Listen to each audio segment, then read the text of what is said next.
Everyone you all are very very welcome to आई10 explains. आई10 explains में आप सबका बहुत बहुत स्वागत है। गाइज एक बहुत ही इंपॉर्टेंट फुल टेस्ट के साथ फिर से आ गए। जैसा कि आपको पता है FT1, FT2, FT3, FT4 आपके पास आ चुका है और मैं आपके कमेंट पढ़ता हूं, मुझे बहुत खुशी होती है कि हमारी जो इतनी मेहनत है, ये जो हार्ड वर्क इसके पीछे लगती है, इतना एफर्ट जो हमारा लगता है, वो कहीं ना कहीं आपके लिए हेल्पफुल साबित हो रहा है। क्योंकि आप में से बहुत सारे बच्चे ग्रेजुअली धीरे धीरे इंप्रूव कर रहे हैं। एग्जाम नजदीक आ रहा है, इसके वजह से इंप्रूवमेंट भी अभी तेज हो जाएगी क्योंकि हम फुल टेस्ट 5 में और बेटर तरीके से फुल टेस्ट 5 को लेके आए।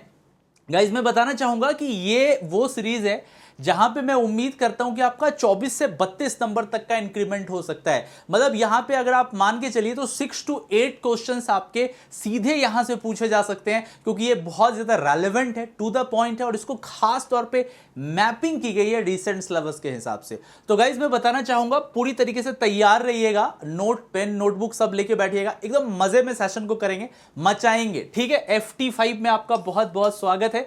Complete IOC OC JEE NEET है ना, हम तो हैं ही आपके साथ।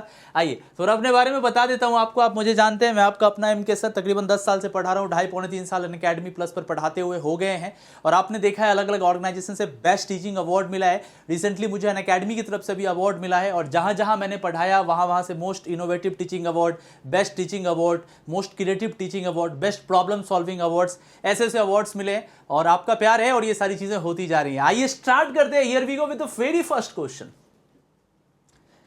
पहले क्वेश्चन के साथ अपन स्टार्ट करते हैं। आपको टाइम दिया जाता है, सॉल्व कीजिए। बोला गया है arrange the following hydrogens in the order of their acidic behaviour.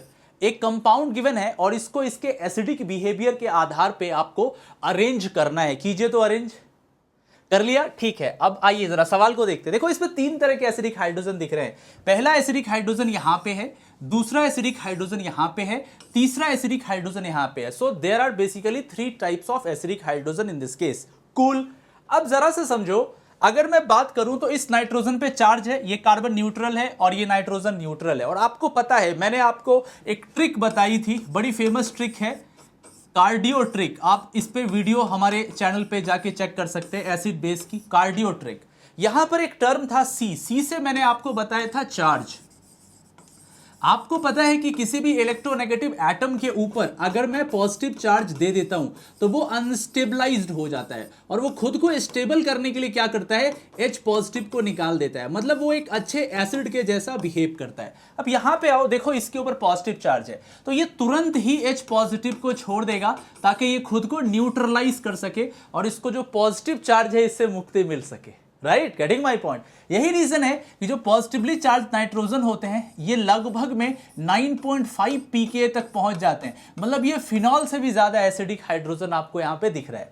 अब रही बात 1 में और 3 में कैसे कंपेयर करेंगे, 2 रास्ते हैं। आप इलेक्ट्रोनेगेटिविटी से देखिए, ये कार्बन जो है sp इलेक्ट्रोनेगेटिव है और ये नाइट्रोजन जो है वो आपका sp3 है। और आपको पता है sp जो कार्बन होते हैं इसकी इलेक्ट्रोनेगेटिविटी पाउलिंग स्केल पे 3.25 है और sp3 नाइट्रोजन है, इसमें किसी भी तरह का कोई एक्स्ट्रा स्टेबलाइजेशन वाला फैक्टर नहीं है, ये पाउलिंग स्केल पे 3.0 के आसपास का है। राइट, तो इलेक्ट्रोनेगेटिविटी ज्यादा इसकी है, नेगेटिव को होल्ड करके रख सकता है तो कंजुगेट बेस स्टेबलाइज्ड हो जाएगा। इसीलिए सेकेंड जो एसिडिक नजर आएगा बेटर वे में वो ये है। और ये वाला नाइट्रोजन जो आपके पास है गुड है, तो हमारे पास ये बेस्ट रहा, ये बेटर रहा, ये गुड रहा। तो करेक्ट हमारे पास ऑर्डर क्या हो जाएगा, रुको मैं थोड़ा और एक्सप्लेन करूंगा।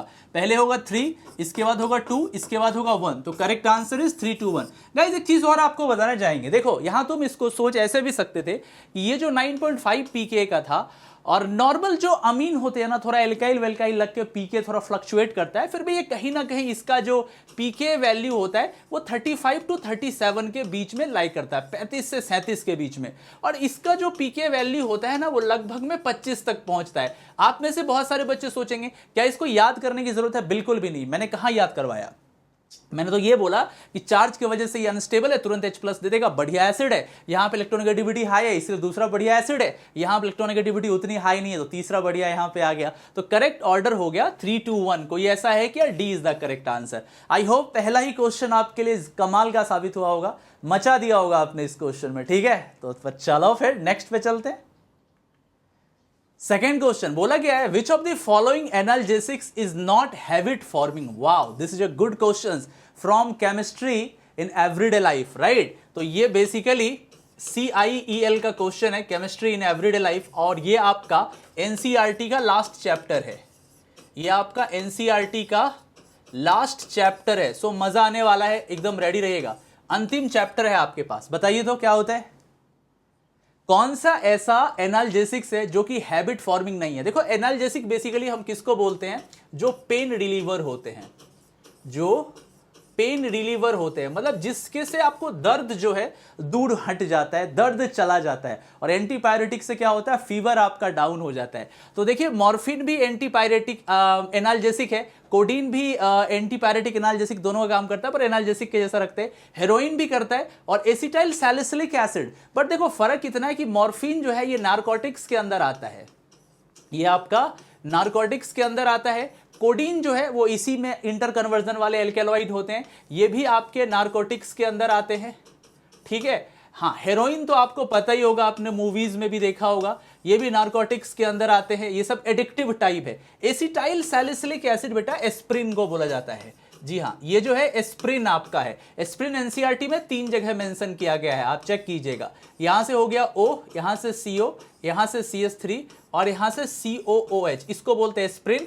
और इसका IUPAC नाम हो सकता है acetyl salicylic acid. This is known as acetyl salicylic acid. Are you getting my point? तो मॉर्फिन नारकोटिक हो गया, ये एडिक्टिव टाइप है। Codeine is narcotic addictive type, heroin is narcotic addictive type, acetyl salicylic acid is non narcotic, मतलब आप समझ सकते हो non addictive, not habit forming. So B is the correct answer. Clear है, चमक रहा है सबका? Chemistry in everyday life NCERT से सीधा क्वेश्चन था, बड़ा ही रेलिवेंट रखे हैं सेशन को। ठीक है, आगे आइए, थर्ड पे चलते हैं। तीसरा, वाओ, बड़ा ही प्यारा सा सवाल है फ्रॉम मेटलर्जी। खुद से ट्राई कीजिए, आप लोग कर लिए? ठीक है गाइस, तो ये जो सवाल है तीसरा हमारा, ये है मेटलर्जी का क्वेश्चन। आपने देखा ही होगा इससे कितने क्वेश्चंस पूछे गए 2019 मेंस में, 20 मेंस में, 21 मेंस में, और अगर ये सिलसिला जारी रहा तो 2022 मेंस में एनटीए जरूर पूछेगा, हमको पूरा उम्मीद है। ठीक है, तो बोला गया है कि बताओ किसका रोस्टिंग करने से मिनरल जो है वो सीधा मेटल में ही कन्वर्ट हो जाएगा। देखो सबके सब सल्फाइड है, समझ रहे हो? देखो यहाँ पे Cu2S है, AgS है, Ag2S है, ZnS है, सबका सब सल्फाइड है, पर रोस्टिंग करने में सीधा मेटल चाहिए। तो आप समझ रहे हो ना किसकी बात की जा रही है? ये एब्सोल्युटली करेक्ट। यहां जो बात की जा रही है वो सेल्फ रिडक्शन की बात हो रही है। किसकी बात हो रही है यहां पे?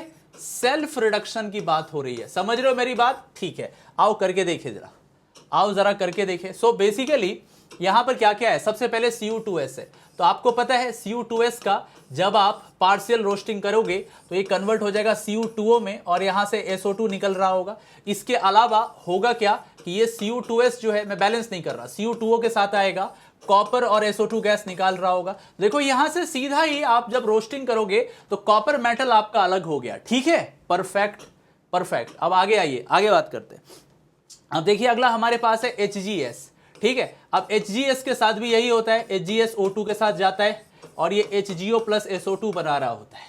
अब क्या होता है, जो ये HGO है ये HGS के साथ फर्दर कंबाइन होता है और यहां से Hg और SO2 गैस आ रही होती है। इस केस में भी आप देखिए आपको प्योर Hg मेटल मिलेगा, जो कि फर्दर प्यूरिफिकेशन का टॉपिक है, ना कि प्योर। इम्प्योर मिलेगा, ये फर्दर आगे जाके प्योर किया जा सकता है। सो मर्क्यूरी वाला भी एक कस कमाल का है। ठीक है, लेकिन आप बताइए क्या Ag2S में हम रोस्टिंग लगाते हैं? जी नहीं, यहां पे हम लोग क्या कर रहे होते हैं? लीचिंग प्रोसेस का यूज करते हैं, मैकआर्थर फॉरेस्ट साइनाइड प्रोसेस। और जिंक सल्फाइड में क्या करते हैं? कार्बन रिडक्शन यूज करते हैं। पहले हम इसका रोस्टिंग करके इसको जिंक ऑक्साइड में कन्वर्ट करते हैं, फिर कार्बन रिडक्शन के through zinc plus carbon monoxide में।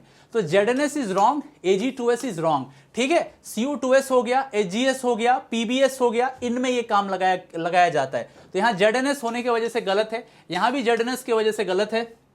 यहां Cu2S HGS ठीक दिख रहा है, यहां पर Ag2S होने की वजह से गलत है। So correct answer is C। Clear है सारे बच्चों का? आई होप आप सारे बच्चों का क्लियर हो जा रहा होगा। ठीक है बेटा, चलिए नेक्स्ट। ओके, अगला सवाल बड़ा ही कूल सा क्वेश्चन है इन्वायरमेंटल केमिस्ट्री से।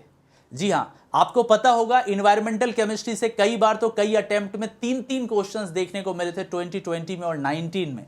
सो बेटा इन्वायरमेंटल केमिस्ट्री का एक बड़ा ही कूल क्वेश्चन है आपके पास। इन्वायरमेंटल केमिस्ट्री का बड़ा ही कूल सा सवाल है, ट्राई कीजिए। बोला गया एसिड रेन का जो है वो रीजन क्या है। इवन जेई मेंस में तो ये भी पूछ चुका है कि एसिड रेन का पीएच वैल्यू क्या होता है, ये थोड़ा बेटर क्वेश्चन है, राइट। तो एसिड रेन आपको पता है बेसिकली नॉक्स एंड सॉक्स, इन दोनों के वजह से होती है। नॉक्स का मतलब नाइट्रोजन के ऑक्साइड, नॉक्स मतलब नाइट्रोजन ऑक्साइड्स, एंड सॉक्स मतलब सल्फर ऑक्साइड्स, सॉक्स मतलब सल्फर ऑक्साइड्स, इन दोनों के वजह से हो रहे होते हैं। तो अब आप चेक कीजिए पहला option, excess NO2 and SO2 from burning of fuel, बिल्कुल सही बात है। जब हम फॉसल फ्यूल को बर्न करते हैं ना गाइस, तो हमको क्या दिख रहा होता है, जी हाँ, NO2 और SO2 गैस निकलता है, और ये नॉक्स और सॉक्स ऊपर की तरफ उठते हैं, और जो बारिश का पानी होता है, एसिड रेन होता है, उसमें डिसॉल्व होते हैं। डिसॉल्व होने के बाद ये क्या करते हैं, नाइट्रोजन के ऑक्सी एसिड्स और सल्फर के ऑक्सी एसिड्स बनाते हैं। ये जो नाइट्रोजन और सल्फर के ऑक्सी एसिड्स हैं, ये पानी के पीएच को डाउन कर देते हैं, और पानी का जो नेचर होता है वो एसिडिक हो जाता है, और जब इससे बारिश हो रही होती है तो इस रेन को बोला जाता है एसिड रेन। तो इसका मेजर रीजन नॉक्स और सॉक्स है, तो ए इज द करेक्ट आंसर। बाकी बोला गया अमोनिया। अब पहली बात तो अमोनिया तो बड़ी काम की गैस है, इसको कोई हवा में क्यों बाहर निकालेगा, तो इंडस्ट्री में ये बहुत ही मतलब रेयर चांसेस है इसके लीकेज होने के या बाहर आने के, तो बी गलत है। कार्बन मोनोऑक्साइड, जी नहीं, कार्बन मोनोऑक्साइड रिस्पॉन्सिबल नहीं है, CO एक न्यूट्रल गैस है। CO2 नहीं, ये भी करेक्ट नहीं है, तो B is wrong, C is wrong, D is wrong. Correct answer NOx and SOx. अगर आपका करेक्ट हो रहा है तो आप बताइएगा कि हमारा सर सही हुआ है। एकदम थ्योरेटिकल क्वेश्चन है, 10 सेकंड में बना सकते हैं, ठीक है। नेक्स्ट नंबर 5 ट्राई कीजिए।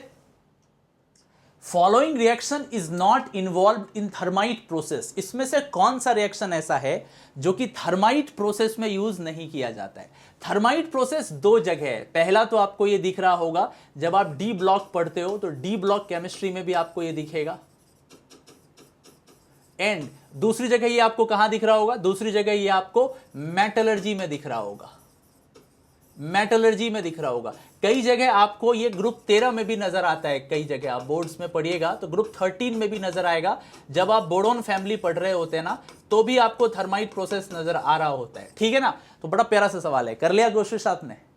तो बेसिकली थर्माइट प्रोसेस या एल्यूमिनो थर्माइट प्रोसेस क्या होता है कि आपको पता है कि आप कई बार क्या होता है, आप देखते होंगे, आपने देखा भी होगा, अगर आप रेलवे ट्रैक के किनारे रहते हैं तो रेलवे पटरियों को आपस में जोड़ा जाता है।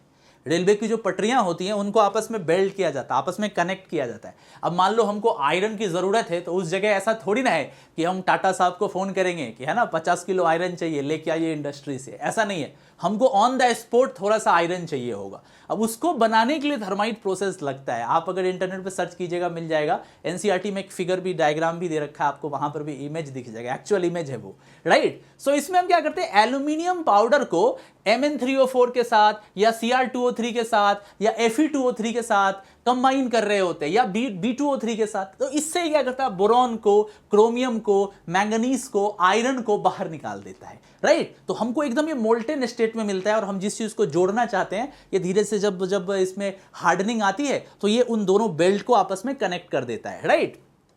सो जो आपके पास Mn3O4 है, ये Mn होगा, Mn3O4 है, एल्यूमिनियम के साथ मैग्नीज दे रहा होगा, परफेक्ट, ये सही नजर आ रहा है। Cr2O3 Al के साथ, इसमें बेसिकली क्या होता है, Al जो है Al2O3 में कन्वर्ट होता है, और इसमें ह्यूज हीट निकलती है, एकदम व्हाइट साइनी हीट निकलती है, बहुत गर्मी निकलती है, ठीक है। पहला भी हमको थर्माइट दिख रहा है, दूसरा भी थर्माइट दिख रहा है, तीसरा भी थर्माइट दिख रहा है, चौथा एक्चुअली तीसरा वाला जो ये है ना, इसमें उल्टा लिखा हुआ है। एक्चुअली में ये होना चाहिए था ऐसा, Fe2O3 प्लस Al, ये आपस में मिलके दे रहे होते Al2O3, और यहां से निकल रहा होता आयरन। इन्होंने उल्टा लिख दिया है, इन्होंने आयरन डाला है Al2O3 में और Al निकाला है, ये उल्टा रिएक्शन है, ये थर्माइट को रिप्रेजेंट नहीं करता। और हमसे यही पूछा गया था कौन सा नहीं करता है, सो सी इज द करेक्ट आंसर। सी जो है थर्माइट का उल्टा रिएक्शन लिखा हुआ है। डी भी थर्माइट है, बी भी थर्माइट है, ए भी थर्माइट है। क्लियर हो रहा है बच्चों आप सबका? क्लियर हो रहा है? क्लियर हो रहा है तो कमेंट में बताइएगा। हाँ, आइए नेक्स्ट पे आइए। एक छोटे सा कोट्स आपके लिए है ना, मैं आप सारे बच्चों के लिए एक छोटी सी कोट्स लेके आया हूं। यहां देखो success will come to those who do their work honestly. आपको पता है कि सफलता उसी को मिलती है जो अपना काम पूरी ईमानदारी के साथ, पूरी निष्ठा के साथ, पूरी प्रतिबद्धता के साथ करते हैं। तो मेक श्योर आप बहुत ईमानदारी और निष्ठा के साथ पढ़ाई कीजिए। जो भी लाइव क्लासेस होती है उसको बिना फेल अटेंड कीजिए। चाहे मेरी लाइव क्लासेस कहीं भी चल रही हो, अनअकैडमी पे फ्री क्लासेस हो या प्लस क्लासेस हो या यूट्यूब पे ही क्लासेस हो, इन सबको कीजिए ईमानदारी और निष्ठा से। हम गारंटी लेते हैं कि सिलेक्शन होगा। ईमानदारी पूरी होनी चाहिए, निष्ठा अपने काम को लेकर पूरी होनी चाहिए, दैट्स ऑल। ठीक है बेटा, next number 6। Wow, this is amazing question. पढ़ दूं आपके लिए, गलत हो सकता है इसमें। Identify the major expected product when cyclobutane 1,3-डायोल is heated with concentrated H2SO4। बोला है कि साइक्लोब्यूटेन 1,3-डायोल को जब कॉन्सेंट्रेटेड H2SO4 के साथ गर्म करेंगे ना, तो बताइए हमको कि मेजर प्रोडक्ट क्या बन रहा होगा।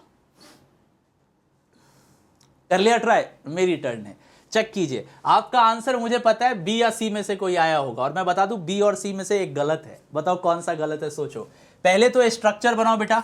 सबसे पहले साइक्लोब्यूटेन और कितने पे है, 1,3 पे डायोल है, यहां 1,3 पे डायोल है, हीट किया गया है, देखिएगा हीटेड विथ कॉन्क H2SO4। अब अपन क्या कर रहे होंगे, सबसे पहले यहां पे H लाएंगे, यहां पॉजिटिव आ रहा होगा, बिल्कुल आ रहा होगा। अब हम क्या कर रहे होंगे, सोचो जरा सा, हम क्या कर रहे होंगे, बॉन्ड को ब्रेक करेंगे। अब देखो H2O को हटाना, रिंग अनस्टेबल है, 4 मेंबर्ड रिंग ऐसे ही अच्छी रिंग नहीं मानी जाती है। सो हम, आपके पास दो रास्ते हैं। आप चाहें तो पहले ही इस बॉन्ड को यहां से ब्रेक करके इस H2O को निकाल दें, एक रास्ता। दूसरा रास्ता यह भी है कि आप अगर चाहें तो यहां पॉजिटिव ला दें, फिर OH लाएं। हालांकि यहां पॉजिटिव बहुत अनस्टेबल है, बात एक ही है, लोन पेयर अंदर आएगा, ये यहां से टूट के डबल बॉन्ड आ जाएगा। दोनों से हमारा सेम ही बनेगा, इंटरमीडिएट बीच का कंपाउंड। दिखाते हैं तुमको क्या बनेगा। अब देखो, जब तुम ऐसा कर रहे होगे, दोनों में सेम प्रोडक्ट आने के चांसेस हैं पूरे। सो यहां से तुम्हारे पास क्या आ रहा होगा, सोचो। ये देखो, यहां से आएगा OH, ठीक है, यहां से देखो ऐसे ऐसे, समझ रहे हो। अच्छा, ये पूरा का पूरा निकल गया और यहां से आ गया डबल बॉन्ड और यहां पे आ गया पॉजिटिव चार्ज।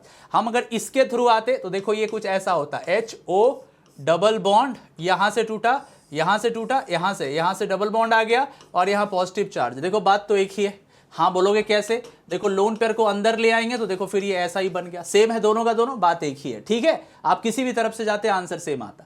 अब आपको पता है यहां पर क्या हो गया, एल्डिहाइड ग्रुप का फॉर्मेशन हो गया, यहां से O हो गया, यहां से CH हो गया, यहां से आओ, यहां से आओ, यहां से आओ, 1 2 3 4, यहां डबल हो गया। आप बोलोगे आंसर आ गया, नहीं। बोला गया है कि हीट किया गया कॉन्क H2SO4 में। आपको पता है कॉन्क H2SO4 में क्या होता है, सेटजेफ प्रोडक्ट का फॉर्मेशन होता है। अभी देखो प्रोडक्ट में स्टेबिलिटी नहीं आई, अब आएगी। अब हम क्या करेंगे, H2SO4 से HHSO4 रहा, पूरा इलेक्ट्रॉन निकालेंगे और यहां से H को कैच करा देंगे। अब देखो जब हम ऐसा कराएंगे तो यहां से O C, यहां से H है और यहां से क्या हो गया, हाइड्रोजन आके जुड़ गया, यहां पॉजिटिव चार्ज है। अब क्या हो रहा होगा, ये बॉन्ड अंदर की तरफ आएगा और यहां से डबल बॉन्ड आ जाएगा। तो O डबल बॉन्ड C है, यहां से H है, यहां से आओ, यहां से आओ, यहां से आओ, यहां पे डबल बॉन्ड का फॉर्मेशन हो गया। ठीक है, कंजुगेटेड वाला प्रोडक्ट बना है। अभी ये रेजोनेंस करके स्टेबल हो सकता है और ये जो प्रोडक्ट है थर्मोडायनेमिकली कंट्रोल प्रोडक्ट है। तो आप अगर जल्दीबाजी में रहते तो C आपका आता, जो कि रॉन्ग हो जाता, क्योंकि सवाल में एक लाइन लिखी हुई है major expected product, main product कौन होगा, ये नहीं है। इसमें आप देखो जब ये टीसीपी में कन्वर्ट हो रहा है तो बी हमारा करेक्ट आंसर है। ए वाला तो बहुत ही अनस्टेबल है, इसको तो देख के ही गलत बोल सकते हो। डी वाला एंटी एरोमेटिक है, ऐसे ही गलत है। बचा बी और सी, कोई एक करेक्ट होगा। इसमें इसमें रेजोनेंस नहीं आ रहा है, इसमें रेजोनेंस आप क्लियर देख पा रहे हो, देखो यहां से ऐसे करके रेजोनेंस है। So B is the correct answer. बड़ा ही कूल सवाल था, आई होप आपको पसंद आया होगा ये सवाल। ठीक है, next. Wow, again one of the beautiful question from where, yes, from D block elements, from D block elements, या आप बोल सकते हो फ्रॉम केमिकल बॉन्डिंग, दोनों में ये दिख सकता है। केमिकल बॉन्डिंग या डी ब्लॉक एलिमेंट, दोनों में एक कमाल का सवाल है कि बताइए ऑक्सीजन एटम जो है मोलिब्डेट आयन में जो है वो कितना होता है। आपको समझ में आ रहा है क्वेश्चन जो है कहां से नजर आया है, जब आप एक्सट्रैक्शन ऑफ मेटलर्जी पढ़ते हैं तो वहां पर भी आपको सवाल दिखता है। आपको याद है वोल्फ्रामाइट, समझ रहे हो, वहां पर जो एनायन होता है ना वो मोलिब्डेट होता है, समझ रहे हो, बेसिकली MOO4 2-, आप यहीं से 4 बोल सकते हो, पर ये ऐसा दिखता है MO double bond O double bond O, O-, तो बेसिकली मोलिब्डेट आयन के अंदर टोटल मिला के ऑक्सीजन एटम्स जो हैं वो 1 2 3 4 हैं, सो सी इज द करेक्ट आंसर, है ना। छोटा सा इंटीजर टाइप क्वेश्चन है, जैसा मेंस में पूछा जाता है, मैंने वैसा ही बस ऑप्शंस बना दिए हैं। तो मोलिब्डेट आयन के अंदर टोटल मिला के 4 ऑक्सीजन होते हैं, ठीक है। ये कुछ वैसा ही आपको दिख रहा है जैसा आपको क्या दिख रहा होता है बताइएगा। हाँ, Mn के साथ जो 4 ऑक्सीजन लगे हुए होते हैं, MnO4 2- टाइप वाला जो केस है कुछ वैसा ही है, थोड़ा अलग है पर दिख वैसा ही रहा है, ठीक है। आगे आइए। ओके, बहुत बढ़िया, इसको ट्राई कर दो, खुद से स्क्रीन रोको और ट्राई करो। In the above sequence the final product of the reaction is R, है ना। अब मैं इसको सॉल्व करता हूं, मैच करना। सबसे पहले ओजोनोलिसिस है और Me2S है, डाइमिथाइल सल्फाइड। आप समझ रहे होगे ये क्या करा रहा होगा, रिडक्टिव ओजोनोलिसिस करा रहा होगा, ये रिडक्टिव ओजोनोलिसिस करा रहा होगा। हम यहां से इसको ब्रेक कर देंगे, कर दिया ब्रेक, ठीक है, परफेक्ट। अब हमको क्या मिल रहा है यहां पे वो जरा सा देखो, है ना, दिमाग पे जोर डालो। यहां से यहां से यहां से यहां आपके पास आ गया CHO और यहां आपके पास आ गया CHO। अब 2 चीजें हो सकती है यहां पे। अब डाइल्यूट OH हम डालेंगे तो आपको पता है कि अगला जो स्टेप होगा वो एल्डोल कंडेंसेशन होगा ना जी। अगला जो स्टेप होगा वो एल्डोल कंडेंसेशन होगा। आओ एल्डोल कराते हैं, तो देखना, जरा सा देखना। हाँ, यहां से CO हो गया, यहां से CHO हो गया, यहां पे 2 हाइड्रोजन है, 1 हाइड्रोजन 2 हाइड्रोजन, यहां से यहां से यहां से यहां से हो गया C डबल बॉन्ड O और H हो गया, यहां से H2O इस तरीके से निकाल दिए H2O। सो देखो ये कुछ ऐसा हो गया, यहां से आओ, इस जगह से CHO है, यहां से डबल बॉन्ड है, यहां से ऐसा आपके पास पहला बन गया, ठीक है। ये फर्स्ट केस हुआ। अच्छा, दूसरा एक और भी हम केस ले सकते थे, बताइए कौन सा केस ले सकते थे। सेकंड केस क्या हो सकता था, सेकंड केस ये हो सकता था कि हम ना यहां से इस जगह से H2O ना निकाल के अपन इधर से सोचे 1 2 3 4 5 इस जगह से निकालते, तो देखो ये कुछ ऐसा हो जाता, यहां से हो जाता CO, यहां से हो जाता CH2, यहां से हो गया COH, हाँ, यहां से आओ CH2, यहां से CH2, यहां से है CHO।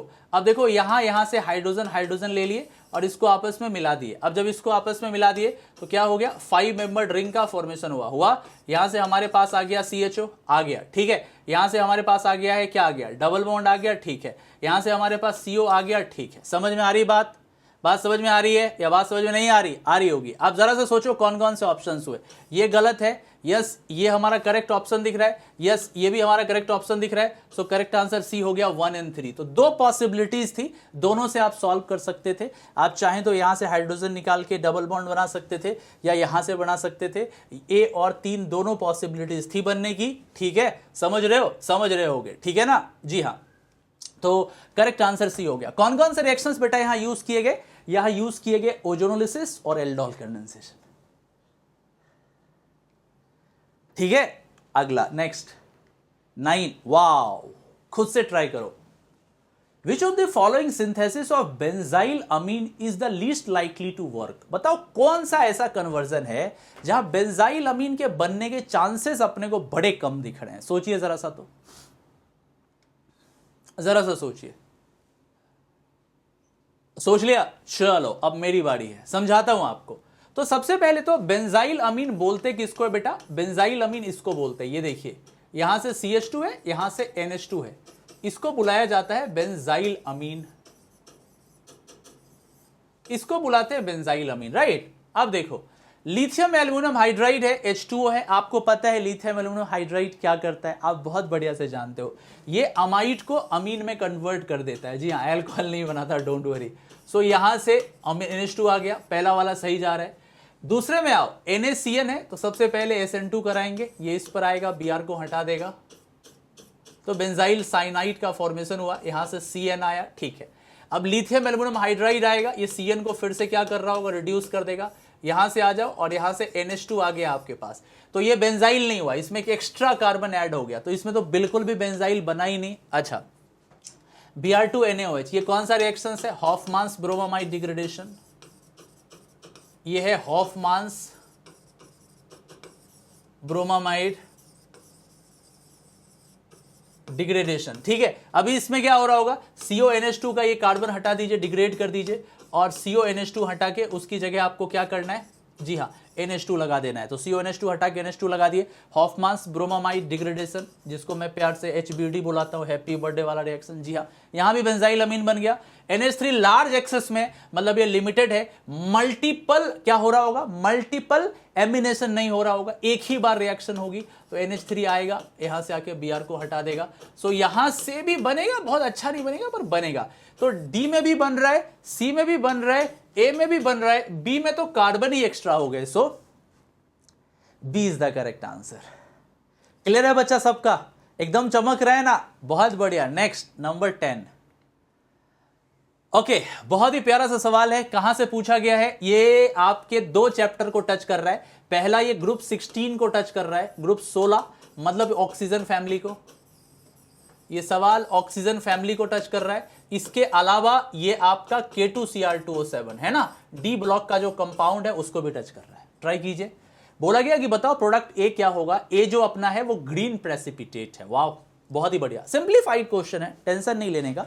देखो सबसे पहले आपको पता है कि K2Cr2O7 H2SO4 के साथ आया, ये एक ऑक्सीडाइजिंग एजेंट है, और आपको पता है SO2 जो है वो एक रिड्यूसिंग एजेंट के जैसा काम कर सकता है। तो दोनों को आपस में मिलाएंगे तो क्या हो रहा होगा, एक रिडॉक्स वाला टाइप का आपको रिएक्शन दिखेगा। तो अभी देखो क्या करेंगे, तो सल्फर डाइऑक्साइड है, राइट, और यहां से अपन लेते हैं K2Cr2O7, और यहां से हमारे पास आता है H2SO4, ये आपस में रिएक्ट करके बनाएगा K2SO4, साथ में आ रहा होगा Cr2SO4 का होल थ्राइस, साथ में H2O रिलीज हो जाएगा। ठीक है, हुआ क्या है बेसिकली, यहां पे हुआ ये है कि इस जगह पे क्रोमियम जो है वो +6 से कहां चला गया है, +3 में चला गया है, और इस जगह पे आप अगर देखोगे तो जो सल्फर है वो +4 से, दोनों ही जगह, यहां पर भी +6 में है, यहां पर भी आप +6 में बोल सकते हो, +6 में चला गया, रिडॉक्स रिएक्शंस हुई है। इंपॉर्टेंट बात यह है कि क्रोमियम सल्फेट का यहां पे ग्रीन पीपीटी बनता है।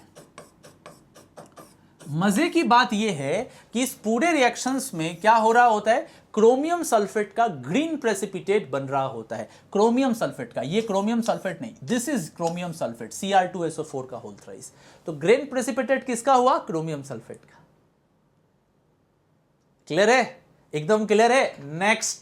नेक्स्ट वाओ, अब ये क्वेश्चन जो है फ्लैट पूछा गया है जनरल ऑर्गेनिक केमिस्ट्री से, जीओसी का सवाल है ना, एसिड बेस प्रिंसिपल का जीओसी का क्वेश्चन है, एसिड एंड बेस। ट्राई कीजिए इसको खुद से, स्क्रीन को रोकिए और खुद से ट्राई कीजिए। कर लिया, अब मेरी बारी है। बोला गया है कि X mole of amide ion है, और बताइए कि कितना अमाइड यहां पे लग रहा होगा। अब आपको पता है कि अमाइड क्या होता है, ये एक बहुत ही पावरफुल बेस है, और बेस का काम क्या होता है, इसको हाइड्रोजन चाहिए, राइट। सो यहां से अगर तुम निकालोगे तो पहला बार हाइड्रोजन निकल जाएगा, तो एक यहां से आया, आगे आओ, यहां से निकालेंगे तो ये हो गया दूसरा, परफेक्ट, 1 और 2 क्लियर है, आगे आओ। अब बात करते हैं नेक्स्ट कहां से आएगा। एल्डिहाइड में एसिडिक हाइड्रोजन नहीं है, यहां पर भी कोई एसिडिक हाइड्रोजन नहीं है, 2 लगा। अब समझो यहां से एक Br और यहां से एक हाइड्रोजन, तो +1, फिर देखो यहां से Br और यहां से एक हाइड्रोजन, तो एक और +1। आप बोलोगे हाँ हो गया, नहीं रुको, अभी यहां पे गलती होगी। अब इस लाइन को खींच दो ऐसे, तो C ट्रिपल बॉन्ड C और एक H भी तो रहा, ये वाला हाइड्रोजन। और आपको पता है ये जो टर्मिनल एल्काइन है, जो टर्मिनल एल्काइन होते हैं वो एसिडिक होते हैं। एसिडिक होने की वजह से क्या हो रहा होगा, NH2- इस हाइड्रोजन को खींच लेगा, तो 5वीं बार एक बार और लग जाएगा। तो देखो 1 2 3 4 5, मैं एक बार क्विक बता दूं। पहला सोडामाइड यहां यूज हुआ, सोडियम सॉल्ट बन जाएगा, अमोनिया निकल जाएगी। दूसरा फिनॉल का निकाला, 2 हो गए, यहां पे कोई नहीं है, यहां पर कोई नहीं है, 2 उधर लग गए। यहां से 2 बार E2 हुआ, पहली बार E2 हुआ, डबल बॉन्ड आया, फिर E2 हुआ, ट्रिपल बॉन्ड आया, तो 4 हो गए। लास्ट टाइम ये एसिडिक हाइड्रोजन को निकाल दिए तो 5 हो गए। तो कुल मिला के यहां पे 5 जो है सोडामाइड लगेंगे। जीओसी का एसिड बेस का अच्छा सवाल था, ठीक है बेटा, बढ़िया। नेक्स्ट, वाओ जिसका था इंतजार वो आ गया। Biomolecules, glucose contain 5 OH groups, this fact can be proved by treating glucose with. सोचिए, बोला है कि ग्लूकोज में 5 OH ग्रुप होते हैं। आप इसको कैसे प्रूफ कर सकते हो कि सच में इसमें 5 OH ग्रुप होते हैं? आइए अब मैं बताता हूं। पहली बात तो है, आइए प्रूफ करने के लिए पहले लाना होगा, तो हाजिर हो, पहले इसको हाजिर करते हैं। हो गया ये हाजिर, ये अपना रहा ग्लूकोज, थोड़ा एनसीईआरटी स्टाइल में लिख रहे हैं, बायोमोलिक्यूल का तगड़ा क्वेश्चन है, तगड़ा क्या टॉपिक का क्वेश्चन है, ये रहा। अभी आपको क्या करना है, इसका रिएक्शंस अगर मान लो मैं एसिटाइल क्लोराइड या एसिटिक एनहाइड्राइड के साथ करता हूं, तो देखो क्या होगा, 4 OH आपको यहां पे दिख रहा है और 1 OH यहां पे दिख रहा है, तो क्या हो जाएगा, ये हो जाएगा CHO, यहां से CHO COCH3, 4 बार यहां से लग जाएगा और एक बार जो होगा वो CH2O COCH3 यहां से लग जाएगा। तो देखो आपको टोटल मिला के 4 और 1 5 बार लगे, समझ में आई बात, टोटल मिला के 5 इक्विवेलेंट आपको एसिटिक एनहाइड्राइड या एसिटिक एनहाइड्राइड बोलो या एसिटाइल क्लोराइड बोलो, 5 इक्विवेलेंट टोटल मिला के लगे। और ये इस बात को इंडिकेट करता है कि भाई साहब मेरे पास कुल मिला के 5 OH है।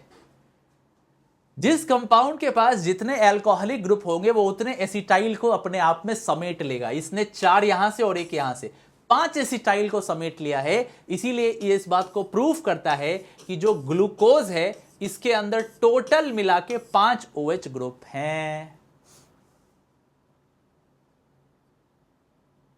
क्लियर हो गया? तो नेक्स्ट चलिए, फिर क्लियर जब हो गया है तो नेक्स्ट आइए। Wow, again beautiful question from P block elements.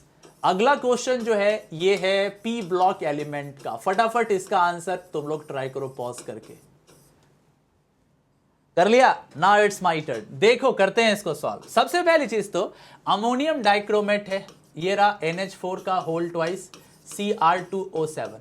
जब बेटा इसको गर्म कर रहे होंगे तो ये नाइट्रोजन दे रहा होता है, ये Cr2O दे रहा होता है, ठीक है, समझ रहे हो, नाइट्रोजन है, Cr2O3 दे रहा है और साथ में H2O दे रहा होता है। अब जरा सा चेक करो क्या क्या हुआ है।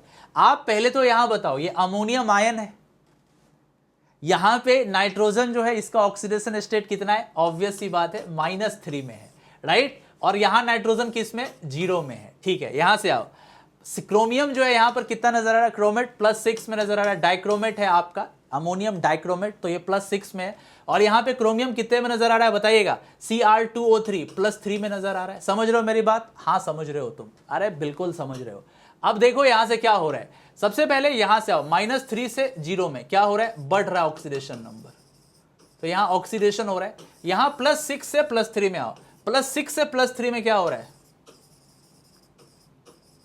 रिडक्शन हो रहा है। तो एट अ सेम टाइम यहां पर ऑक्सीडेशन भी हो रहा है और एट अ सेम टाइम यहां पर रिडक्शन भी हो रहा है। इस तरह के रिएक्शंस को हम लोग क्या बुला रहे होते हैं, इंट्रामॉलिक्यूलर रिडॉक्स रिएक्शन, इसको बुलाया जा रहा होता है इंट्रामॉलिक्यूलर रिडॉक्स रिएक्शंस। आई बात समझ में? अमोनियम डाइक्रोमेट को गर्म करने पर नाइट्रोजन का निकलना इंट्रामॉलिक्यूलर रिडॉक्स रिएक्शन है। इंट्रामॉलिक्यूलर रिडॉक्स जो होता है, एक ही मॉलिक्यूल के अंदर एक active component at the same time oxidise भी हो रहा होता है और एट द सेम टाइम वो रिड्यूस भी हो रहा होता है। इसी के अंदर का नाइट्रोजन ऑक्सीडाइज हो रहा है और इसी के अंदर का क्रोमियम जो है वो रिड्यूस हो रहा है। इसको बोलते हैं इंट्रामॉलिक्यूलर रिडॉक्स रिएक्शंस। दो अलग अलग मॉलिक्यूल के बीच में रिडॉक्स होगा तो इंटरमॉलिक्यूलर बोलेंगे। डिकम्पोजिशन तो है, कोई बात नहीं है, डिकम्पोजिशन है, बट सही से एक्सप्लेन नहीं कर पा रहा है। सब्स्टिट्यूशन भी करेक्ट नहीं है, हालांकि डिकम्पोजिशन भी करेक्ट माना जाएगा, पर the best of best answer जो है सी है। नेक्स्ट। ओके, अगेन बड़ा ही कूल सवाल, एक बार फिर से वापस लौटता हुआ जनरल ऑर्गेनिक केमिस्ट्री GOC, और टॉपिक का नाम है एसिडिक एंड बेसिक स्ट्रेंथ। खुद से ट्राई करो, टॉपिक का नाम है एसिडिक और बेसिक स्ट्रेंथ। बड़ा ही कमाल का सवाल है कि कर लो खुद से ट्राई। कर लिया? अब मेरी बारी। सबसे पहले तो हम बात करते हैं कि सब में से चेक करो कि रेजोनेंस स्टेबलाइजेशन सबसे तगड़ा कहां पे हो रहा है। तो एक को ध्यान से देखो, ये तुम्हारा स्क्वेरिक एसिड है, इसको बुला रहे होते हैं स्क्वेरिक एसिड, राइट? जी हाँ। अब देखो स्क्वेरिक एसिड क्या है, वो कुछ ऐसा है, देखना, यहां से आ जाओ O-, यहां से आ जाओ O-, यहां से O। अब देखो रेजोनेंस काम करेगा, ये यहां, ये यहां, ये यहां। मैं पूरा का पूरा नहीं दिखा रहा क्योंकि मैं कई बार ये चीज आपको दिखा चुका हूं यूट्यूब पे, ठीक है। तो मैं अगर इसको एक जैसा अगर एक साथ रिप्रेजेंट कराऊं तो ये कुछ ऐसा नजर आ रहा होगा, देखो कैसा, माइनस माइनस माइनस माइनस। समझ में आ रही बात? समझ में आ रही बात। और यहां पे 2 पॉजिटिव। ये जो है कंजुगेट बेस है और ये क्या है, एरोमेटिक है। आप इसको क्वासी एरोमेटिक भी बोल सकते हो। This is nothing but aromatic. So acidic strength actually में जो आपको नजर आ रहा है वो ये दिख रहा है, बहुत पावरफुल स्टेबलाइजेशन है कंजुगेट बेस का। एक के बाद आ जाओ, अब कंपेयर करना है। हाँ, तो मैं यहां पे लिख दे रहा हूं बेस्ट, मैं इसके बाजू में लिख दे रहा हूं बेस्ट। ये बेस्ट एसिड है, राइट, सबसे बढ़िया, सबसे तगड़ा। अब आ जाओ 2 में और 3 में, क्योंकि 4 तो एसीटोन है। एसीटोन बहुत ही पुअर एसिड्स होते हैं, ये बहुत ही पुअर एसिड्स होते हैं। तो बेस्ट और वर्स्ट निकल गया। ऑप्शन एलिमिनेट आप करोगे, हम थोड़ी ना करेंगे यार, हम तो समझा रहे हैं आपको। सो फिनॉल में क्या होगा, और ये क्या है, कार्बोनिक एसिड। आपको पता है कि जो फिनॉल होते हैं वो सोडियम बाइकार्बोनेट के साथ कार्बन डाइऑक्साइड गैस नहीं देते हैं। दैट मीन्स जो फिनॉल की एसिडिक स्ट्रेंथ होती है वो कार्बोनिक एसिड के मुकाबले में कम होती है। इसको बढ़ाना चाहते हो तो इसमें NO2 लगाना होगा। तो जो कार्बोनिक एसिड होते हैं ना, H2CO3, वो ज्यादा पावरफुल एसिड होते हैं किसके कंपैरिजन में, फिनॉल के कंपैरिजन में। समझे मेरी बात। हाँ, तो अब आइए 3 और 2 में से जो 3 हमारा होगा वो क्या होगा, बेटर हो रहा होगा, ठीक है, और ये हमारे पास गुड हो रहा होगा। तो सबसे पहले आ जाएगा 1, फिर आएगा 3, फिर आएगा 2, फिर आएगा 4। 1 3 2 4 D is the correct answer. कैसा लग रहा है आपको, मजा आ रहा है सेशंस में, एंजॉय कर रहे हो आज का सेशंस? जी हाँ, एंजॉय कर रहे हो तो पता ही है तुमको क्या करना है, ठीक है। नेक्स्ट पे आ जाओ। हाँ, ये क्वेश्चन भी बड़ा कमाल का क्वेश्चन है और ये पूछा गया है अमीन्स चैप्टर से, जो आपके एनसीईआरटी में चैप्टर है अमीन्स। अमीन्स से ये सवाल पूछा गया, ट्राई कीजिए। बोला गया है कि द प्रोडक्ट बी इज, यहां पे प्रोडक्ट बी आपका क्या होगा, करते हैं फिर इसको। सबसे पहले एसिटल्डिहाइड है, कितना है जी, 1 इक्विवेलेंट, एक ही बार लगाना है, ठीक है। और यहां से देखो, इसका जो लोन पेयर है ये यहां रेजो में चला गया, पर क्या इसका लोन पेयर रेजोनेंस में जा रहा है? आई थिंक मेरा आंसर नो है और आपका भी नो होगा। आइए एसिटल्डिहाइड के पास पहुंचते हैं। तो यहां से हो गया COH, यहां से हो गया CH3, इस पर अटैक कराइए, OH आएगा, फिर H2O निकाल दीजिए, तो फाइनली ये ऐसा बन जाएगा। मैं H2O निकाल के ही कर रहा हूं, आगे जा रहा हूं, ठीक है। तो यहां से एरोमेटिसिटी तो हमारे पास है ही है, यहां से NH है, और देखिए यहां से हमारे पास क्या हो गया, N हो गया है, ठीक है। यहां से हमारे पास डबल बॉन्ड C आ गया है, ठीक है। और यहां से हमारे पास CH3 आ गया है, ठीक है। और यहां H लगा हुआ, ये बन गया हमारे पास। आप बोलोगे सर इतना क्यों किए, आप शॉर्टकट भी लगा सकते थे, बिल्कुल लगा सकते थे। आप शॉर्टकट लगा सकते थे ऐसे, देखना शॉर्टकट बता रहे हैं। यहां से NH2 है और यहां से O डबल बॉन्ड C, यहां से H, इस तरफ से CH3। आपको क्या करना है, H2O रिमूव कर देना है। H2O रिमूव कीजिए, देखिए यही बना ना, देख लो, NH है, वहां से N double bond CH, CH3 हो गया। अब SnHCl क्या करेगा, नेसेंट हाइड्रोजन प्रोड्यूस करेगा, बोले तो ये रिड्यूसिंग एजेंट के जैसा काम करता है। अब जो C double bond N linkage है, इसका क्या होगा, रिडक्शन हो जाएगा, और रिडक्शन होने बाद ये क्या बना लेगा, ये कुछ ऐसा बनाएगा, देखो यहां से आ जाएगा NH, यहां से CH2, यहां से CH3। समझे, ऐसा कोई है या मैं ऐसे ही बना रहा हूं? नहीं, यहां पे तो ये तो कुछ तूफानी ज्यादा है। NHN, हाँ ये तो रहा, C is the correct answer. B में भी गोलमाल है, N के साथ C2H5 लग गया, यहां पे कार्बन कम है। So best of best answer हमारा C आया, C is the correct answer, ठीक है, C is the correct answer. Next, which of the following molecule is theoretically not possible? Wow, from chemical bonding, from chemical bonding, this question is from chemical bonding. फटाफट try करो, कौन सा molecule ऐसा है जो कि थ्योरेटिकली पॉसिबल नजर नहीं आ रहा है? मजा आएगा, बहुत मजा आएगा, करें फिर, चलो। सो पहले तो हम देखो, एक्चुअली क्या होता है कि अगर हमसे बोला जाए अब इसमें से कौन नहीं दिखता है, तो सबसे पहला हमारा आंसर क्या, फनी आंसर है, ये तो हमको दिखा ही नहीं सर, हमने इसको आज तक किसी किताब में ही नहीं देखा है। SF4 तो दिखता है, OF2 भी दिखता है, O2F2 भी दिखता है, OF4 नहीं दिखता है। ये तो बड़ा फनी आंसर है, हाँ, ये नहीं दिखता, पर एक्चुअल में लॉजिक है इसका। लॉजिक ये है कि ऑक्सीजन के पास d ऑर्बिटल्स नहीं होते हैं, ये सल्फर के जैसा या सेलेनियम के जैसा नहीं है, तो इसी वजह से ये अपने आप को एक्सपैंड नहीं करा पाता है, ये खुद को एक्सपैंड नहीं कर पाता है, जैसे कि सल्फर खुद को एक्सपैंड करके SF4 बना लेता है, SF6 तक पहुंच जाता है, क्योंकि उसमें d ऑर्बिटल्स होते हैं जिससे वो खुद को एक्सपैंड कर पाता है। पर ऑक्सीजन में ये काम नहीं हो सकता, ये खुद को एक्सपैंड नहीं कर सकता है, जिसकी वजह से इतने ज्यादा बॉन्ड्स नहीं बना पाएगा। तो OF4 एग्जिस्ट नहीं करता है, SF4 एग्जिस्ट करता है, सीसॉ के जैसा होता है,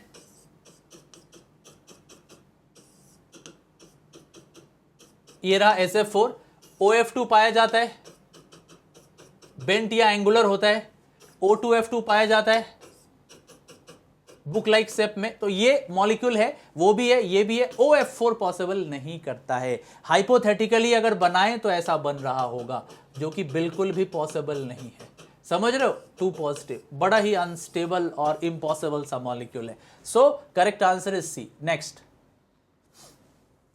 बोला गया है कि आइडेंटिफाई कीजिए इस प्रोडक्ट को। वाह बड़ा ही कमाल का क्वेश्चन है, बड़ा ही कमाल का क्वेश्चन है।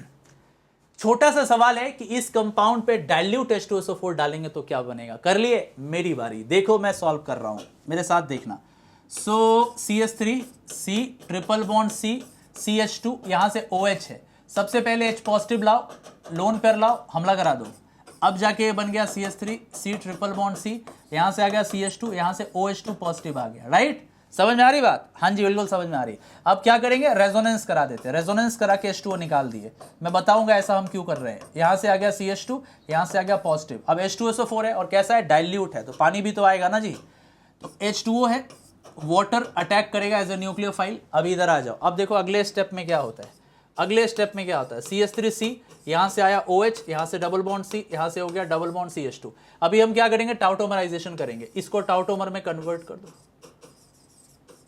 इसके कीटो फॉर्म में इसको कन्वर्ट करो। तो ये हो गया CH3CO, यहां से हो गया CH और यहां से हो गया CH2, है ना? हाँ, ये हो गया CH2। तो ऐसा कोई ऑप्शन है क्या? CH3CO CH2 CH3CO, ये रहा। B is the correct answer. So correct answer ये हो। हमने अच्छा इसके कई और भी रास्ते थे, आप अगर नहीं ऐसा करते तो आप कार्बोकैटायन बना के फिर रेजोनेंस करा के अटैक कर देते। अब ये जो कंपाउंड है बहुत स्टेबल है। क्यों? क्योंकि इसमें रेजोनेंस काम कर रहा है। तो एक बहुत ही अच्छा खासा आपने क्या किया है? सेटजेफ प्रोडक्ट, थर्मोडायनेमिकली कंट्रोल प्रोडक्ट बना लिया, इसीलिए B is the correct answer. ठीक है बेटा, नेक्स्ट। वाओ, काफी लंबे टाइम के बाद 17 क्वेश्चन के बाद एंट्री हुई है हमारे आज के फुल टेस्ट में। स्वागत है आपका पॉलीमर में। वेलकम टू पॉलीमर, है ना? सारा का सारा फन बायोमॉलिक्यूल और एवरीडे लाइफ ले लिया, पॉलीमर जैसे छूट सा गया तो पॉलीमर आ गया। बोला गया कि बताओ ये किस पॉलीमर का जो है वो रिपीटिंग यूनिट ऐसा दिख रहा होगा। देखो सिंप्लीफाइड है। हम पहले लेते हैं 2 मिथाइल प्रोपीन, ये रहा 2 मिथाइल प्रोपीन, है ना? ये रहा 2 मिथाइल प्रोपीन, ये रहा 2 methyl propene, so on and so on. ये क्या कर रहा होगा? इलेक्ट्रॉन यहां से यहां निकलेगा, हमला, ये यहां से निकलेगा अटैक, यहां से निकलेगा अटैक, एंड सो ऑन। तो हम क्या देख रहे हैं? ये देखिए यहां से C है, अब तो इसको अच्छे से लिख दो। CH3, नीचे एक आ जाओ CH3 और आगे आ जाओ CH2। यही रिपीट कर रहा है ना बार बार, यही बार बार रिपीट कर रहा है। और ये है हमारा रिपीटिंग यूनिट, ये है हमारा रिपीटिंग यूनिट। आई बात समझ में? जी हाँ। तो करेक्ट आंसर हमारे पास हो जाएगा 2 methyl propene. Right, 2 methyl propene से आप इसका एक और भी नाम है, इसको अब बोलोगे सर ये जो पॉलीमर है इसका को रियल में भी पॉलीमर होता है? जी हाँ, इसका नाम है पॉलीआइसोब्यूटिलीन। पॉलीआइसोब्यूटिलीन, जी हाँ। इनके जनरली टॉयज बनाए जाते हैं, खिलौने बनाए जाते हैं, या इसके कई बार जो सीमेंट बैग्स होते हैं, सीमेंट के बैग्स होते हैं वो बनाए जाते हैं। इसके अलावा और भी इसके बहुत सारे यूजेस हैं। पॉलीप्रोपिलीन टाइप का ही होता है, सेम यूजेस। तो ये बेसिकली आपका पॉलीआइसोब्यूटिलीन है और ये आइसोब्यूटीन या 2 मिथाइल प्रोपीन के पॉलीमराइजेशन से बनता है। एस्टाइडीन तो बिल्कुल भी, पॉलीएस्टाइडीन तो ये है नहीं, पॉलीप्रोपिलीन ये है नहीं, पॉलीथीन ये है नहीं। सो करेक्ट आंसर ए है। ठीक है, बस पता होना चाहिए पॉलीमर। समझ में आ रहा होगा। ठीक है, नेक्स्ट। अभी आइए नेक्स्ट पे। बोला गया है द एक्सपेक्टेड प्रोडक्ट इज, आपका एक्सपेक्टेड प्रोडक्ट जो है वो क्या है? चलिए, बड़ा ही क्लासिकल क्वेश्चन है। चैप्टर आप समझ गए होंगे। ये जो चैप्टर है वो है एल्डिहाइड्स एंड कीटोन्स। ये चैप्टर एल्डिहाइड एंड कीटोन्स है। राइट। सो सबसे पहले तो हमारे पास इस पूरे के पूरे ग्रुप को ये रहने दो ऐसे ही। हाँ, कॉन्क OH माइनस है। OH माइनस क्या करेगा? इस पर अटैक करेगा, बॉन्ड खुल जाएगा। सो देखो ये कुछ ऐसा बन रहा होगा। यहां से आ गया C डबल बॉन्ड O, यहां से हो गया O के ऊपर माइनस, यहां से हो गया H, यहां से हो गया OH, ये अंदर आएगा, ये यहां से यहां माइग्रेट कर जाएगा। सो ये कुछ ऐसा हो गया। यहां डबल डबल हो गया, यहां से आपके पास H आ गया, O के ऊपर माइनस हो गया, C double bond O, OH हो गया, माइनस H को कैच कर लिया, अब ये कुछ ऐसा हो गया, डबल डबल यहां से हो गया OH, यहां से H, यहां से CO माइनस हो गया, राइट? समझ में आई बात? जी हाँ। अब बोला गया इसके बाद इसका हाइड्रोलिसिस H3O प्लस करा दीजिए। तो ये देखिए यहां से कार्बन हो गया, OH हो गया, COOH हो गया, H हो गया। So what is the correct answer? Correct answer is C is the correct answer, right? Clear हो रही है बात आपको? समझ में आ रही है बात? बिल्कुल बात समझ में आ रही होगी, बिल्कुल बात समझ में आ रही होगी। एक बड़ा ही कमाल का सवाल है। इसी तरह का अगर यहां पर अगर बेंजीन रिंग पुट कर देता तो भी ऐसे ही होता, अगर यहां नेप्थाइल पुट कर देते तो भी ऐसे ही होता, पिराइल पुट कर देते तो भी ऐसे ही होता, हर केस में ऐसे ही होता। बड़ा कमाल का आपको कैनिजारो जैसा रिएक्शंस नजर आया है। सो करेक्ट आंसर आपको नजर आ गया सी, ठीक है? नेक्स्ट। ओके, एक और क्वेश्चन आपके पास आता हुआ from P block chemistry, right? हमारे पास एक क्वेश्चन आता हुआ पी ब्लॉक केमिस्ट्री, बोले तो ग्रुप 15 का सवाल है, नाइट्रोजन फैमिली से। बोला गया कि नाइट्रिक एसिड को जब आयोडीन में ऐड करेंगे ना तो बताओ प्रोडक्ट क्या बन रहा होगा। बहुत ही सिंप्लीफाइड क्वेश्चन है, वैसे तो मैं एक लाइन में बता सकता हूं, पर मैं आपको ना पूरा थोड़ा सा डिटेल बताता हूं ऐसे क्वेश्चन को कैसे सॉल्व करते हैं। देखो, सबसे पहले ये रहा HNO3 कॉन्क है, हाँ, ये आपका कॉन्सेंट्रेटेड HNO3। आप इसको गर्म करोगे ना तो ये बन रहा होगा H2O प्लस बन रहा होगा 2NO2 प्लस बन रहा होगा O, ठीक है? देख लो, अब हम क्या कर रहे होंगे, आयोडीन लेंगे, हाँ, और अपन क्या कर रहे होंगे, इसको ऑक्सीजन दे रहे होंगे, ठीक है? यहां पे आपको क्या करना है, 5 ऑक्सीजन दे देना है। ये बन रहा होगा I2O5, दे दिया, हाँ, ये I2O5 बनता है। अब I2O5 क्या करता है, ये H2O लेता है, कितना, 3 लगा दो यहां पे, तो ये हो गया 2H3IO4, यही हुआ? नहीं, गलत हो गया, क्या बना दिए, ये नहीं बनता, हाँ, ये बन गया 2HIO3, 2HIO3 बैलेंस हुआ? नहीं, तो ज्यादा हो गया ना, यहां तो 3 लगाने की जरूरत ही नहीं है, अभी सही है। 2HIO3, 5 1 6, जी हाँ, अभी बैलेंस है। अब एक काम करो, अभी अपने को ना क्या करना है ना, पूरा का पूरा इक्वेशन लिखना है। कैसे लिखेंगे, मैं आपको शॉर्टकट जरा समझा रहा हूं, बैलेंस कैसे कर सकते हैं। तो देखो, यहाँ पे 5 ऑक्सीजन है तो 5 से इंटू कर दो, तो 5 इंटू 2 10 हो गए, यहां से 5 हो गए, यहां से 5 इंटू 2 10 हो गए, यहां से 5 हो गए, ठीक है? अब ऐड कर दो, 5 ऑक्सीजन कैंसिल हो गया, I2O5 कैंसिल हो गया। समझ में आ रही बात? हाँ, आ रही होगी बात समझ में, ठीक है? अब एक H2O यहां से है और एक H2O यहां से है, तो इसको कैंसिल करके 4 H2O हो गया। तो हमारे पास क्या बना, हमारे पास बना आयोडीन प्लस हमारे पास आया 10 नाइट्रिक एसिड 10 HNO3। इससे हमारे पास क्या बन गया, इससे हमारे पास बन गया 2HIO3, साथ में आ गया 10 NO2 और साथ में हमारे पास आ गया 4 H2O। देख लो, बैलेंस है क्या? 10 गुना 30 ऑक्सीजन है, यहां से 6 यहां से हो गए, 4 यहां से 10 और 10 दूना 20 30, बिल्कुल सही है, बैलेंस इक्वेशन है। आप इसी तरीके से क्या कर सकते हैं, जैसे मैंने आयोडीन का किया है, आप लोग P4 का कर सकते हैं, आप लोग S8 का कर सकते हैं, ठीक है ना? समझ में आ रही बात? आप AS का कर सकते हैं, आप इसी तरीके से कार्बन का कर सकते हैं, अलग अलग नॉन मेटल का सिमिलर वे में आप रिएक्शंस करा सकते हैं। HIO3 is the correct answer, पता होना चाहिए, ठीक है? नेक्स्ट। ओ भाई साहब, ये सवाल थोड़ा सा ट्रिकी लग रहा है। बोला गया कि आइडेंटिफाई कीजिए B को, X को, R को फॉलोइंग सीक्वेंस ऑफ रिएक्शन में। पहले खुद से ट्राई करो, कर लिया ट्राई, मेरी बारी। सबसे पहले चैप्टर बता दो। ये जो चैप्टर है ये मिक्स्ड, आप इसको क्वेश्चंस बोल सकते हो, ये मिक्स्ड है। इसके अंदर ग्रिग्नार्ड रिएजेंट भी है, इसके अंदर एल्डिहाइड कीटोन भी है और इसके अंदर अमीन्स भी है। थोड़ा सा मिक्स क्वेश्चन है, इसीलिए बोले मैंने ट्रिकी क्वेश्चन है।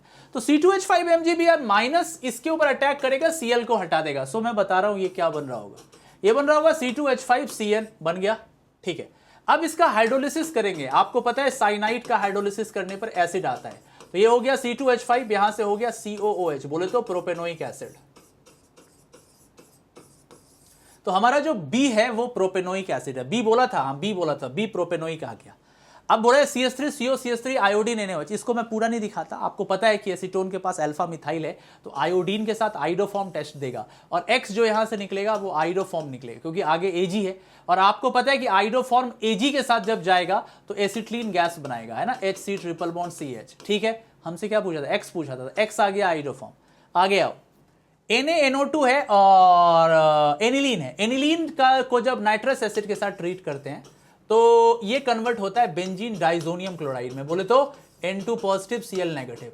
फिर आता है CuCN। CuCN क्या करेगा, सेंडमेयर के जैसा रिएक्शन करा लेगा और यहां से आ जाएगा C ट्रिपल बॉन्ड N, है ना, बेंजोनाइट्राइल। फिर इसका रिडक्शन करा रहे होंगे तो ये कन्वर्ट हो जाएगा किसमें, बेंजाइल अमीन में, बोले तो CH2NH2 में। BX और R, तो सबसे पहला प्रोपेनोइक एसिड, दूसरा आइडोफॉर्म और तीसरा बेंजाइल। कुछ ऐसा है भी या नहीं कि मैं भी कुछ बना दिया। पहला देखते हैं, C2H5COH, हाँ पहला तो ठीक दिखा। CHI3 दूसरा भी ठीक दिखा। अरे वाह, पहला ही सही दिख गया। दूसरे में ठीक है, CH मिथाइल आयोडाइड लिख के गलत कर दिया, आइडोफॉर्म बनेगा। यहां पर भी इथाइल आयोडाइड गलत है, यहां पे भी मिथाइल आयोडाइड गलत है। सो करेक्ट आंसर जो ए इज द करेक्ट आंसर। आपका जो एक्स आया वो आइडोफॉर्म है, ना कि methyl ethyl iodide. Clear. Next. Wow, बहुत बढ़िया, बहुत खूब भालो सवाल। ट्राई करो, जो मच्छी खाते हैं सब ट्राई करो। Minamata disease is due to the pollution of, Minamata disease जो है वो ये किस पॉल्यूशन के कारण होता है? And the correct answer is yes, the correct. पहले तो ये सवाल कहां से आया बता दे। सवाल आया है आपके पास वाटर पॉल्यूशन से।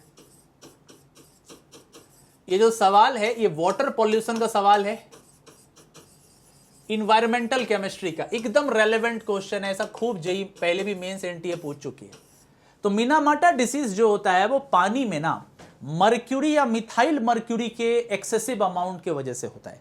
कई बार क्या होता है कि इंडस्ट्रियल वेस्ट को हम क्या करते हैं, इसी तरीके से नदियों में बहा देते हैं या वाटर सोर्सेज में, वाटर बॉडीज में बहा देते हैं। तो ये जो इंडस्ट्रियल वेस्ट के जो मर्क्यूरी होते हैं वो धीरे धीरे एक इकोसिस्टम में होते हुए फिश तक पहुंच जाते हैं, और जब उस मच्छी को आप खाते हो, उस मछली को आप खाते हो, तो आपके बॉडी में भी मर्क्यूरी या मिथाइल मर्क्यूरी का कॉन्सेंट्रेशन बढ़ने लगता है, और इसी की वजह से ये डिसीज होता है जिसको मिनामाटा डिसीज बोला जाता है। तो इसका जो रीजन है वो इंडस्ट्रियल वेस्ट ऑफ मर्क्यूरी को जब हम फिशिंग वाटर में जहां मच्छी पाई जाती है वहां डाल देते हैं। ठीक है, तो आज के बाद से मच्छी खाओ तो सावधान रहना।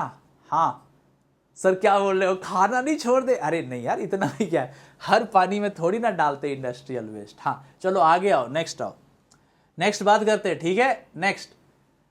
वाओ, अगला भी क्वेश्चन बड़ा ही कमाल का है, जनरल ऑर्गेनिक केमिस्ट्री का सवाल है। Which of the following is not likely to form zwitterion? इसमें से कौन ऐसा है जिसके ज्यूइटर आयन में फॉर्म होने के जो चांसेस जो हैं वो है ही नहीं?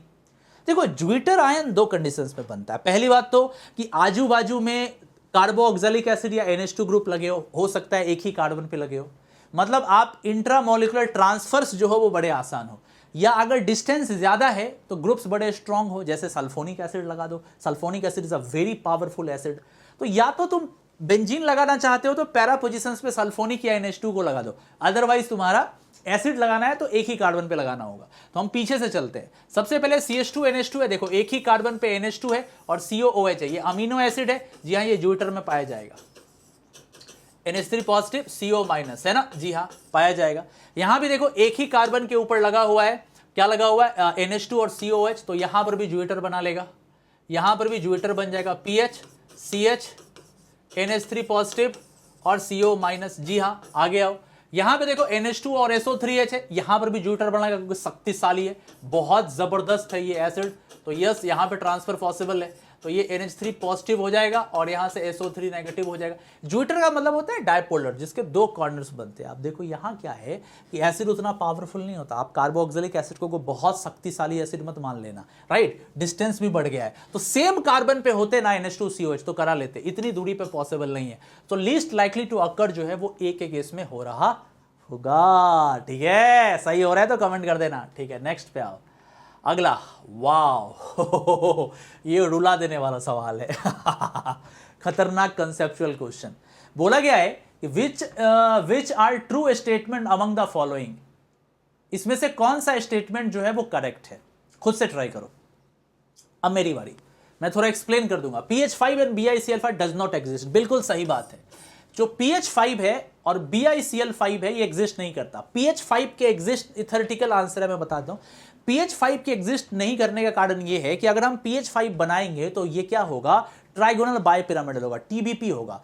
टीबीपी में जब आप sp3d हाइब्रिड ऑर्बिटल के साथ जब आप s का ओवरलैपिंग करा रहे होंगे तो ये एनर्जेटिकली बहुत ही अनफेवर्ड हो रहा होगा। ph3 में sp3 है, फिर भी फेवर हो जाता है ना, समझ रहे हो। हालांकि ph3 में भी थोड़ा ड्रैगो वाला रूल है, वहां पर भी थोड़ी समस्या है। ph5 तो बहुत दूर का खेल है, ये पॉसिबल ही नहीं है। तो अगर मैं ph5 बनाने की कोशिश भी करूं, अगर मैं कोशिश भी करता हूं, तो ये जिस ऑर्बिटल को यूज कर रहा है, ये ऑर्बिटल जो आपका है वो sp3d है, और इतने ज्यादा हाई एनर्जी प्रोफाइल के ऑर्बिटल के साथ s का ओवरलैपिंग एनर्जेटिकली अनफेवरेबल है, तो ये कभी भी पॉसिबल नहीं होगा। ये टूट जाएगा, ph3 में टूट जाएगा और हाइड्रोजन में टूट जाएगा। ठीक है, ये तो आप समझ गए, आपने बॉन्डिंग में पढ़ा है। BiCl5 के साथ क्या आता है, IPE आ जाता है, इनर्ट पेयर इफेक्ट। आपको पता है इनर्ट पेयर इफेक्ट के हिसाब से जो 13, 14, 15, 16 वाले दिखते हैं, नीचे आने के बाद, जनरली 13, 14, 15 की बात करें, नीचे आने के बाद इसमें जो मैक्सिमम ऑक्सीडेशन स्टेट से -2 ऑक्सीडेशन स्टेट में रहने की बड़ी जबरदस्त टेंडेंसी पाई जाती है। तो Bi जो है ना वो +3 में रहना पसंद करता है, ये +5 में थोड़ा अनस्टेबल हो जाता है, इसीलिए एग्जिस्ट नहीं करता है। ठीक है, समझ में आ गया होगा। ठीक है, ये टूट जाएगा। अब आओ p-pi bonds are present in SO2। Guys मैं आपको पहले भी बता चुका हूं इसमें कैसे बॉन्ड्स होते हैं, आप हमारा p-pi d-pi वाला वीडियो देखिए। SO2, SO3 और एक और बता देते हैं ClO4। देखो आप इस दो चीज को दिमाग में रखिएगा, एग्जाम में बड़ा इंपॉर्टेंट है। अब देखो इसमें क्या होता है, इसमें ना एक p-pi होता है, लिख लो कॉपी में लिख लो, एक p-pi होता है, एक p-pi d-pi बॉन्ड होता है। SO3 में एक p-pi बॉन्ड होता है और 2 p-pi d-pi बॉन्ड होता है। ठीक है, यहां पर एक p-pi बॉन्ड होता है और यहां पे 3 p-pi d-pi बॉन्ड होता है। समझ में आ रही है बात? समझ में नहीं, सॉरी गलत हो गया, यहां पे 0 p-pi होता है और 3 p-pi d-pi बॉन्ड होता है। तो एक्चुअली हमसे बोला गया था p-pi d-pi bonds are present in SO2। जी हां, सही बात है, बिल्कुल पाया जाता है। फिर आप आगे हमसे पूछा गया है कि electrons travel with the speed of light. अरे नहीं, इलेक्ट्रॉन्स की जो स्पीड होती है नो डाउट बहुत हाई होती है, बहुत एक्सट्रीम केसेस में 10⁶ टू 10⁷ रेंज की जा सकती है, पर 10⁸ या उसके ऊपर जाना इलेक्ट्रॉन के लिए पॉसिबल नहीं है। ACF4 एंड CH4 जो है वो सेम शेप के होते हैं, इनका शेप एक जैसा होता है। क्या ये सही है, गलत है? कैसे? देखो ACF4 ये पाई के जैसा या सीसॉ के जैसा होता है, बिकॉज इसमें एक लोन पेयर है, और CH4 में लोन पेयर नहीं है, ये रेगुलर टेट्राहेड्रल होते हैं, तो हैज द सेम, गलत है। फिर बोला गया I3+ है जो बेंट ज्योमेट्री। जी हाँ, I3+ जो होता है वो sp3 होता है, राइट। ये ऐसे आयोडीन है, यहां से लोन पेयर और इस पे पॉजिटिव चार्ज है, तो ये बेंट होता है, तो ये सही है। PH3 BiCl5 does not exist, correct है। SO2 में p-pi d-pi बॉन्ड है, वो भी करेक्ट है। I3+ हैज बेंट ज्योमेट्री, ये भी सही है। तो 1, 2 और 5 करेक्ट है। कहां है 1, 2, 5? B is the correct answer, B is the correct answer. ठीक है, आप दिमाग में रखिएगा, SO2 में एक p-pi d-pi बॉन्ड होता है, SO3 में 2 p-pi d-pi बॉन्ड होता है, और ClO4 में 3 p-pi d-pi बॉन्ड होता है। क्लियर हो गया होगा आपका? ठीक है, नेक्स्ट पे आओ। अगला क्वेश्चन, बहुत बढ़िया। विच of the following compound has the highest boiling point? ये सवाल बेसिक ऑर्गेनिक केमिस्ट्री से, बेसिक कॉन्सेप्ट से। ठीक है, बेसिक ऑर्गेनिक केमिस्ट्री का क्वेश्चन है, BOC का। बताओ तो सबसे ज्यादा बॉइलिंग पॉइंट किसका होगा? आपको पता है कि मास लगभग में इक्विवेलेंट हो तो कार्बोक्सिलिक एसिड भोकाल एसिड होता है, क्योंकि ये डाइमेराइज्ड हो जाता है, क्योंकि ये डाइमेराइज्ड हो जाता है। यार बड़े एफर्ट के साथ वीडियो बनाते हैं, ठीक है। लाइक कर दिया करो, शेयर कर दिया करो, कमेंट कर दिया करो, ठीक है। चैनल पे नए हो तो सब्सक्राइब भी कर लेना। इधर से आओ, यहां से हाइड्रोजन बॉन्डिंग है, यहां से भी हाइड्रोजन बॉन्डिंग है, ये डाइमर फॉर्म में पाया जा रहा है, इसी वजह से इसका इफेक्टिव मास बहुत हाई है और इसका जो बॉइलिंग पॉइंट होता है वो मैक्सिमम होता है। इसके बाद जो है हाइड्रोजन बॉन्डिंग की वजह से अल्कोहल आएगा, तो सबसे पहले C आ रहा होगा, सॉरी माय बैड, सबसे पहले B आ रहा होगा, इसके बाद D आ रहा होगा, इसके बाद डाइपोल इंटरेक्शन है, C आ रहा होगा, इसके बाद A आ रहा होगा। BDC is the correct answer. Acetic acid का बॉइलिंग पॉइंट हाईएस्ट होगा। गाइस रुको रुको रुको, अभी जाओ मत, एक बड़ी इंपॉर्टेंट जानकारी है। आपको पता होगा कि जो 10 तारीख आ रहा है, सामने का जो 10 तारीख है, 10 अप्रैल 2022 को 11 बजे सुबह में मेगा कॉम्बैट होने वाला है, जिसको मैंने डिजाइन किया है। इस बार का मेगा कॉम्बैट मैंने बनाया है, इसमें आपको फ्री स्कॉलरशिप मिल जाता है।